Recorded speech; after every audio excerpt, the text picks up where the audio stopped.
Тетовскиот водовод периодов едвај го снабдува градот со вода. Најкритично е во горните делови каде чешмите се суви по цели денови.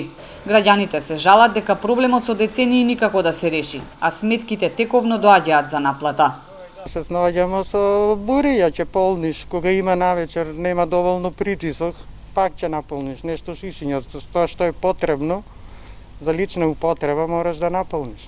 Од 19 век вода да пунимо у тенџериња, да греемо да се купамо. А тоа дека нема притисок, не може еден дел на градот да има нон-стоп, другиот дел да му се прави рестрикција.